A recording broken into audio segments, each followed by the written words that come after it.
بہت پہلوؤں سے اس کا تفصیلی جواب دیا ہے. قرآن کریم سے قطعی طور پر ثابت ہے، اس میں کوئی شک ہی نہیں کہ وہ جو دنیا ہے دوسری دنیا وہ اس جسم کی دنیا نہیں ہے، وہ روحانی دنیا ہے، اور روح کی جو بھی شکل خدا بنائے گا وہ یہ جسم نہیں ہے. یہ خلاصہ ہے جواب کا. اور قرآن کریم فرماتا ہے ننشئکم فی ما لا تعلمون، ہم تمہیں اٹھائیں گے ایک ایسی صورت میں کہ تم اس کو جانتے ہی نہیں کہ وہ کیا ہے. تو کیا ہم یہ صورت نہیں جانتے اپنی؟ قرآن کریم کھلا کھلا کہہ رہا ہے، پتہ نہیں کیوں علماء ضد کر رہے ہیں کہ یہی جسم اٹھے اسی طرح. فرماتا ہے فی ما لا تعلمون، تمہیں پتہ ہی نہیں کہ وہ شکلیں ہوں گی کیا جو ہم تمہیں دینے والے ہیں. پھر یہ ذرا سوچیں کہ ایک آدمی بیچارہ کانا ہے، ایک لولا لنگڑا ہے، ایک اندھا ہے، کسی کو چیچک کے داغ ہیں، کسی کا جسم بگڑا ہوا ہے، کوئی جوانی میں فوت ہو رہا ہے، کوئی بچپن میں فوت ہو رہا ہے، کوئی بہت بڑھاپے میں. تو ساروں کی جسم جس وقت وہ مرے ہیں وہی جسم ہے نا. اگر وہ اٹھا دیے جائیں تو جنت کا کیا نقشہ ہوگا؟ جو اس لندن کا وہ اس لندن کا نقشہ.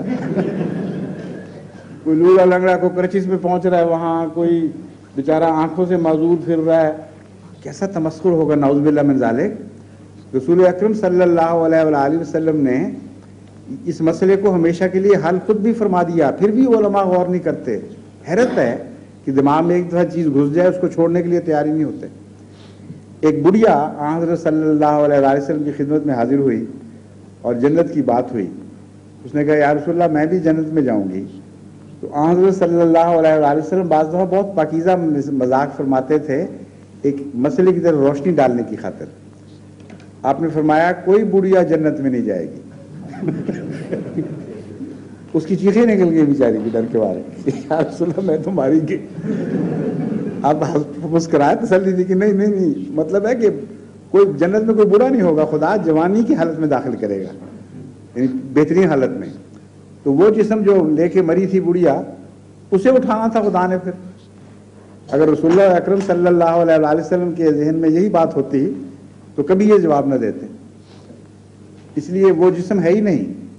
اور پھر وہ جنت بھی ایسی جس کی تشریح قرآن کریم نے یہ فرمائی ارضہ السماوات والارض. وہ ایسی جنت ہے جو زمین و آسمان پہ محیط ہے. کوئی کائنات کی جگہ ایسی نہیں جہاں وہ جنت موجود نہ ہو. اب صحابہ نے بھی یہی تصور باندھا ہوگا شروع میں کہ کوئی مادی جنت ہے، کوئی جگہ ہے باغ لگا ہوا، وہاں نہریں دودھ کی سچ مچ کی بہہ رہی ہیں، اس قسم کی. سچ مچ کی تو ہیں لیکن اعلیٰ دودھ ہے، کوئی اور چیز ہے.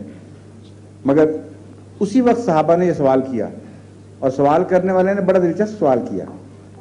اس نے کہا یا رسول اللہ اگر یہ قرآن کریم فرماتا ہے ارضہ السماوات والارض، جنت زمین و آسمان پہ محیط ہے، تو جہنم کہاں ہوگی پھر؟ کتنا معقول سوال ہے. اور رسول اکرم صلی اللہ علیہ وآلہ وسلم کا سوال سنیے. یعنی آج کے دور کا سائنسدان جس تصور کو اب پہنچا ہے ڈائمینشنز میں اضافہ، حضرت رسول اکرم صلی اللہ علیہ وآلہ وسلم نے چونکہ اللہ تعالیٰ سے تعلیم پائی تھی، آپ کا ذہن اس وقت بھی موسٹ ماڈرن چیزوں تک پہنچ چکا تھا. آپ نے فرمایا وہ جہنم بھی اسی جگہ ہوگی جہاں جنت ہوگی، لیکن تم عقل نہیں رکھتے اس بات کی، تمہارا شعور پہنچ ہی نہیں سکتا کہ وہ کیا چیز ہے. تو اگر جسمانی جنت اور جسمانی جہنم ہو تو بیک وقت کٹھے کے ساتھ رہ سکتے ہیں.